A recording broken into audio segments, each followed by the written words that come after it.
Well, I think if we look back to this time last year in Geneva, we were talking about the customer security program having just been in place for around 5 months. But since then, an awful lot has happened. And I think it's fair to say that cyber threats have increased in both sophistication and scale. And really, cyber is, if it wasn't before, firmly now a top-of-the-house issue for banks. And it's really a threat landscape which is indiscriminate on industry type, on sector, and this really means that everybody has to put a concerted effort into addressing the risk. All right. Yeah, and when you look at the threat, right, we used to break down threats of fraud and cybersecurity. What we're seeing now is really a blended threat where adversaries will try and monetize whatever they can. If they get into a financial institution, if they get into a large corporate, they'll try and get as much as they can out of that organization. And criminals have actually built out a supply chain where some of them focus on developing malware, others focus on the actual work within the organizations, others are very much focused on the cash out, so on the money mule aspect. So we're seeing criminals get a little bit more refined in the way they operate, and they're actually very much focused on making as much money as they can. And Stephen, what has the SWIFT team been doing about all of this? Well, there's an awful lot that has happened over the last 12 months, and really the customer security program is oriented around 3 pillars.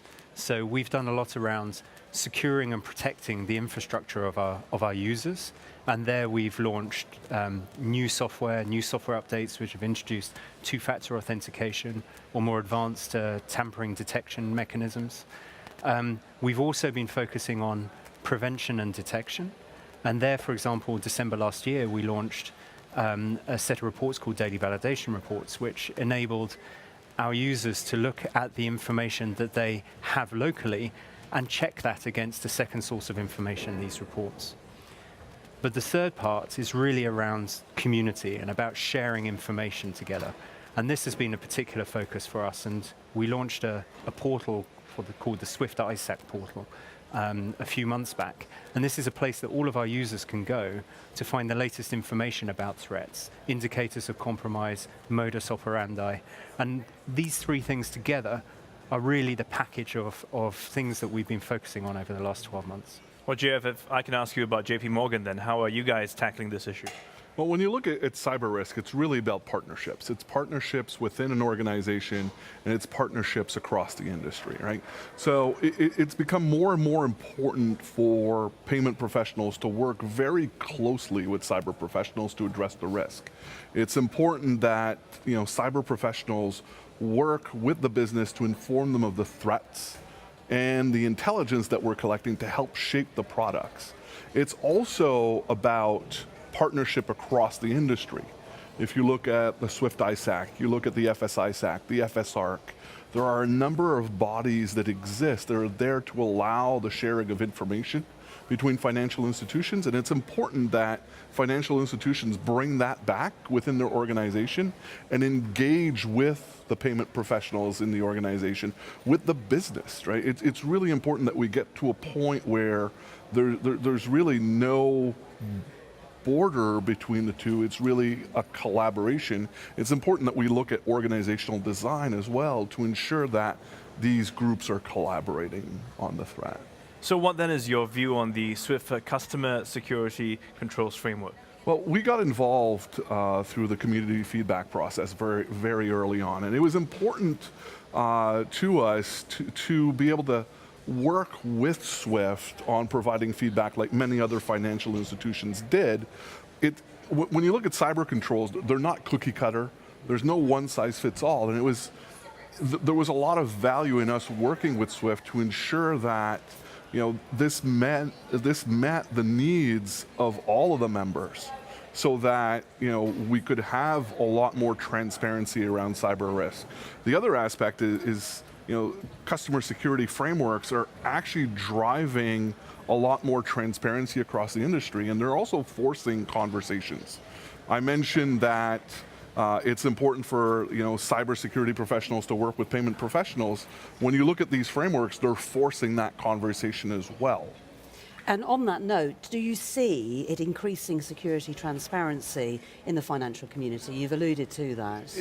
It is because, cyber risk is what we could call emerging versus, more things like AML, sanctions, KYC. But we're bringing all that together now to make, risk-informed business decisions on counterparties. So bringing all that information together on risk, on threat, and on the controls is ensuring that there's more transparency across the sector. And I have to say that's great to hear, because what we really try to set out to do with the customer securities control framework is set a level of security that every Swift user must meet. And then an ability through the attestation for them to show that they have met that level of security. The intention was always to have that information available and to counterparties so that they could incorporate that into their current counterparty risk assessment processes and extend those processes, therefore, from the traditional credit risk or AML, KYC kind of evaluations into operational risk and specifically cyber. So that was really something which cut across the 3 pillars I was mentioning earlier in terms of protecting infrastructure, understanding counterparty risk in detecting and responding part, and also sharing information. Is that an area that Swift will be focusing on here at Sibos? Absolutely. We've got a few things that we're focusing on at Sibos. One of them is indeed the attestation process and helping each of our users understand how they can go through the process and successfully get to attest against the security controls. And in some cases, that may mean a project to really increase the level of security within their infrastructure. But we've got a couple of other things as well, where we have a focus on the Swift ISAC portal that we were mentioning earlier, and we have a focus on payment control mechanisms and our payment control service. So we have auditorium sessions on all 3, and we have demos at the Swift Lab, so you can really get a hands-on experience of how do I use the KYC security attestation portal, how can I use the ISAC portal, what kind of information is in there, or a live demo actually of the payment control service and how that might help control payment flows as a sender.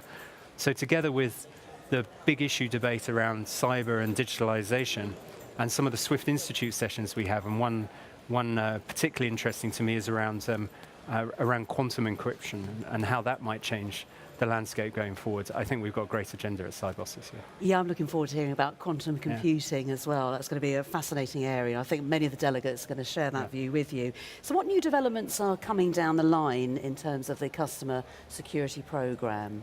Well, I've mentioned a couple, and I think one of the biggest ones that we have on the horizon is the payment control service. So this will be going into pilot early 2018, and it's the ability for a Swift customer to set criteria around the kind of payments that they expect to be sending to their counterparties.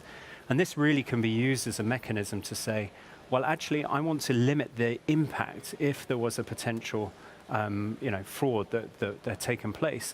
I would know that I would not be able to send a payment over a certain value or to a certain destination, or I'll have a blacklist set of beneficiaries, for example, which I know I will not be able to send to. So that we're really excited to see. We're also going to extend the ISAC portal functionality. So today, each of our users can get access to this intelligence, and we're going to be extending it so that they can download that information in an automated way through automated feeds. And we're also going to be opening that up to the vendor community, so router vendors, antivirus vendors, etc. So they can take that information and incorporate very quickly into their engines that will detect potential malware. Mm-hmm. Well, Jeff, cyber threats are here to stay. How do you see them, or further challenges that might evolve in the future? Further challenges, that's interesting, right? We've seen, like I mentioned, the cyber threat and the fraud threat come together. We can expect more of that. We've seen some disruptive attacks over the last 6 months that have led to business disruption in large-scale organizations. And all of that, when you look at good security hygiene, good control frameworks, there's an ability to reduce that risk, right? And it's important that we understand where adversaries are going, the threats that are upcoming, as you mentioned, so that we can actually feed that back into a cyber risk management program to ensure that we're addressing the right things, we're addressing the right controls and the right threats, and things that will bring us the most risk reduction. And JF, further on, is there an opportunity for those in the payments business for value add when it comes to strong cyber security credentials? Totally. When I look at ideal candidates for roles, it's always about finding people that can talk business and can talk cyber. They are oftentimes unicorns, but when you can actually find those people, they bring so much to the organization. If you go back to what I was saying about collaboration between business and cyber, when you have somebody that can talk about both, you're actually increasing the value of the intelligence because it's contextualized, it's actionable, and that person really becomes part of the business. And I think this is absolutely essential. I mean, we've seen certainly over the last 12 to 18 months where, we've been reaching out to customers and working with them on customer security.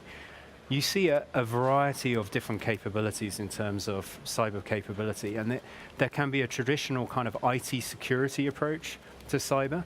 And you can go all the way through to the unicorn that JF was talking about. And when you get the unicorn, you really get the best capability, understanding the risks to the business, understanding how payments work, and coupling that with an understanding of technology. That's really important. So. Is that something that is perhaps in transition as we talk about generations changing?